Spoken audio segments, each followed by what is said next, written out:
Hey folks, this is part 2 of this video of the 7 games that I should play from the BGG top 100 because something went wrong. So I edited everything, the complete list, I rendered it, I uploaded it, and somehow YouTube said, hey, we're stopping here. So there might be a little bit overlaps. I'm starting with Spirit Island and continue with the rest of the list. So enjoy part 2, apparently. Thank you for your patience, thank you for noticing and for letting me know that this happened. And enjoy. Spirit Island. Now, Spirit Island is, I think it's a co-op game. I thought so. It's a cooperative game where you are defending your island. You're from colonizing invaders. It's like playing the opposite side of Catan, because you're playing different spirits on the island, and each has its unique power, and you're trying to scare away the colonists from your sacred island, which is, of course, something special to do. But it's, as I said, it reached number 14 on Board Game Geek, which is crazy. I haven't seen the game in real life, so I have no idea what it looks like on the table. I only seen pictures on internet.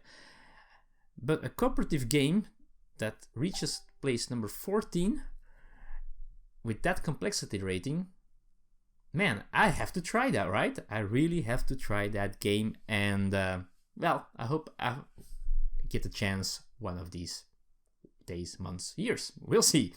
That's my number 3, Spirit Island. Looks very neat. Number 2, that's an older game, 2012. This was released. I think the second edition was from 2012. It's a second edition I'm talking about. It is by Aris Games, designed by Roberto Di Meglio, Marco Maggi, and Francesco Nepitello. And this is even higher in complexity, according to Board Game Geek. We're going higher and higher. This is a 4.06. And 4.06, that's really high. Again, this is not a cooperative game. This is a 2 to 4 player game, but I think it's mostly a 2-player game. And I'm talking about War of the Ring 2nd edition. Now, War of the Ring, one player will take the role of the free people and the other player will take control of the shadow armies. And well, what you're trying to do? I guess you're trying to get the ring to Mount Doom if you are the free people. And if you are the other player, you're trying to stop them and, well, kill them, or maybe, I'm not sure what they do, but probably want to persuade stuff like... I'm forgetting the words. Anyway, this game comes with a big giant map of Middle-earth, and you're traveling across this map. Armies are there and all this stuff. But the cool thing is about this game, it looks like the card play. So you're going to play cards that do different things, that give you different characters on the board, that lets you move, that let you do certain things, attacks and special things. And it looks really, really awesome on the table. It seems that it's very thematic, but again, it looks also crazy complicated, especially at this type of game where you have to think strategic. Where do I go with my troops, with my fellowship and all that stuff? So probably not a game that I will be good at, but the theme, it is something that I really want to try. Look up the special. There was a special edition that they released one time. You probably won't be able to get it anymore. I wish I could, but that edition looks crazy awesome. It's just mind-blowing cool. Anyway, that's my number 2. And now I remember I forgot one. Somehow, I'm having this on my laptop. Somehow, a game disappeared from the list. So, there is one more game. I'm not sure what number that was. The numbering is not important. I'll put it here. So now you have another number suddenly. And that's Anachrony. Anachrony is number 47 on Board Game Geek. Now, there are 2 reasons why I want to play it. First of all, the designer is David Turchi. I know him personally. I know he makes complicated games. This is, again, a very heavy game. 3.97 complexity rating. This is by what designer, what publisher is this from? Mind Clash Games. And in this game, oh boy, where do I start explaining this game? So you're in the late 26th century and the Earth is recovering from a catastrophic explosion. So a lot of people died and all that stuff. Now, somehow they managed to, they invented time travel, and you can go back in time to prepare for that big disaster. And so you have these time rifts that you can power up, and you go back to specific moments in the past. You can speed up your progress, but if you meddle too much with the past, you might endanger the time-space continuum. So very crazy stuff going on here, but the board looks so busy and there's so much going on.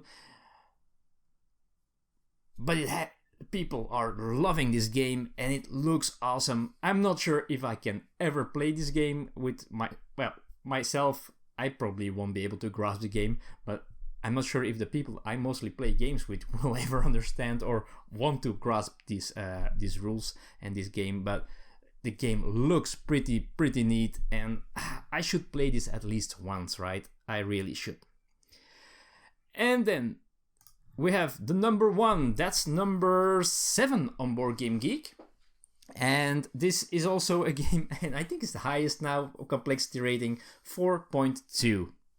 So again, that's the biggest reason why I haven't played it yet, and why I probably won't play it. And also, the length of this game. This plays, Board Game Geek says it plays in 240 minutes to 480 minutes. And I'm talking about Twilight Imperium 4th edition, which apparently is the best version. Designed by Dane Beltrami, Cory Konieczka, and Christian T. Peterson, and published by Fantasy Flight Games. This is a game for 3 to 6 players. They say 6 is the best number, so that's already a big problem for me to get to 6 players that want to play this beast of a game for multiple hours. But this is the ultimate 4X game. You're going on a galactic conquest. Each player has a different faction that plays differently. You can do the 4X's.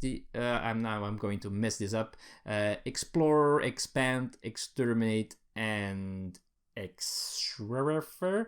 I always forget the 4th one if I try to do it. Explore, expand, and more stuff. I always forget these 4 things. Alright, anyway.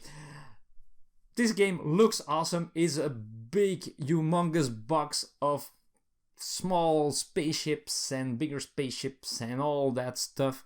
You're trying to be the coolest guy in the galaxy. But it looks overwhelming. It is probably overwhelming, but it is a game that I guess every board gamer has to at least try once, I guess. So maybe someday, who knows, I will do it. The 4th X that I forgot was Exploit. That's the one I forgot. So that's the highest rated board game that I really need to play once in my board game hobby life. Who knows when that happens? Who knows if it will happen? But these are my 7 games that I wanted to put on this list. Let me know what your games are in the top 100 that you think you really should give a try and you haven't done that yet. Let me know in the comments below. And besides that, that was my list. Thank you for watching this, and hope you liked it. If you did, thumbs up. If you want to see more and you are not a subscriber yet, feel free to push that subscribe button, push that bell icon as well if you want to get notified when I put something new online. Anyway, that's it for today, folks. Thank you for watching. See you all in the future. Bye bye.